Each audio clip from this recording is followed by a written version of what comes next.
Jason Statham की the bee keeper was a good theatrical release जिसने अच्छे खासे पैसे कमा लिए थे। अब उसी सेम डायरेक्टर की ये फिल्म आती है जिसका नाम है अ वर्किंग मैन। अब द बी कीपर की आरटी रेटिंग उतनी खास नहीं थी, पर इस फिल्म की आरटी रेटिंग उससे भी ज़्यादा ख़राब है।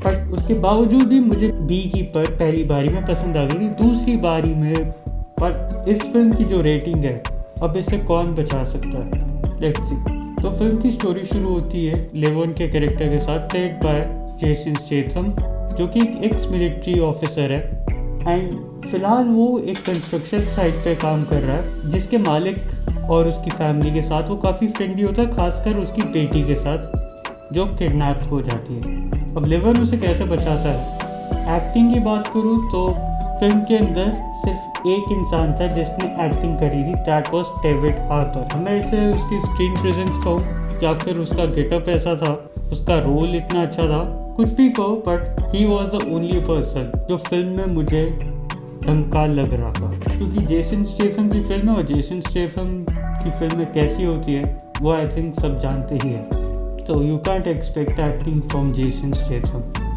बाकी फिल्म के अंदर जेनी जिसका किडनैप हुआ था, played by Ariana Rivas, she had an opportunity but ने उस अपॉर्चुनिटी को जाने दिया।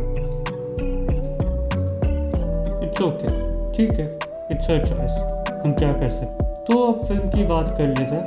तो फिल्म का जो फर्स्ट हाफ था, तो फिल्म का फर्स्ट हाफ शुरू होता है एज एक्सपेक्टेड सबकी इंट्रोडक्शन के साथ, जहाँ पे हमें लेवन से इंट्रोड्यूस कराया जाता है, हमें लेवन की फैमिली से इंट्रोड्यूस कराया जाता है। अच्छा, अब लेवन की फैमिली का इस फिल्म के अंदर कोई काम नहीं था एक सीन को छोड़कर। जैसे भी अगर फिल्म के अंदर इंक्लूड ना किया गया होता तो इस फिल्म पे कुछ असर नहीं पड़ता। बाकी हाँ, इस फिल्म के अंदर उसकी फैमिली को एक बैक स्टोरी दी गई थी जिसके अंदर बिल्कुल भी डेप्थ नहीं थी। अगर यही करना था तो उन्हें बस एज अ टाइम पास ही दिखा देते। तो ठीक है, इस सब के बाद फिल्म बढ़ती है और आती है अपनी असली मुद्दे पर और जेनी का किडनैप हो जाता है। तो एज़ यूजुअल उसके किडनैप के बाद ये पता लगता है कि ये बहुत बड़े गैंग का काम है जिसमें बहुत से लोग इन्वॉल्व हैं। तो उसके बाद फिल्म के अंदर हमें धनिया मिर्ची की तरह कैरेक्टर्स देखने को मिलते हैं। अब वो कहाँ से आ रहे हैं, क्यों आ रहे हैं, किधर से है। कईयों ने तो ये एक्सेप्ट भी कर लिया था फिल्म के अंदर कि हम तो बस अपना काम कर रहे हैं, हमारा और कुछ काम नहीं है। तो उसके बाद लेवन अपने काम पे लग जाता है और उन सब के साथ एक्शन करना शुरू कर देता है। एंड जैसे कि सबको पता है एंड क्या होने वाला था वो मैं नहीं बताऊंगा। अच्छा, फिल्म के जो एक्शन सीक्वेंसेस थे उनके अंदर एक भी ऐसा एक्शन सीक्वेंस नहीं था जिसके अंदर थोड़ा सा भी सस्पेंस क्रिएट हुआ हो कि भाई अब क्या होने वाला है। मुझे पर्सनली इस फिल्म के एक्शन सीक्वेंसेस से ज़्यादा बी कीपर के एक्शन सीक्वेंसेस पसंद आए, चाहे मैंने उस फिल्म को 2 बार ही देख लिया। अब इतना सब कुछ होने के बाद बात कर लेते हैं म्यूज़िक की। फाइनली अब करेंगे असली बात। फिल्म के अंदर इतना म्यूज़िक डाल रखा है कि कोई सीन अगर देखने भी बैठो तो भी उसके अंदर तुम इंटरेस्ट डाल ही नहीं पाओगे। एक एक्शन फिल्म के अंदर सबसे ज़रूरी होते हैं उनके सीक्वेंसेस, और एक एक्शन सीक्वेंस के अंदर सिर्फ उनके एक्शंस का म्यूज़िक होता है, दैट इज़ वो पंच वाला, वो किक वाला या फिर गोली चलने की आवाज़।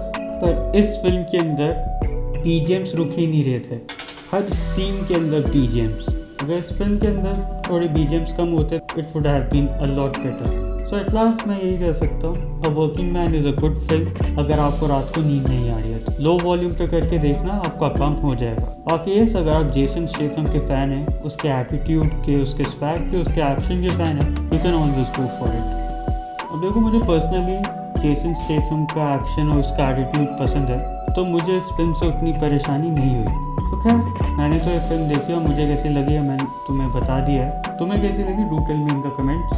चलो तो आज कहोगे तो मैं यहाँ पे समाप्त करता हूँ। Thank you for being here guys.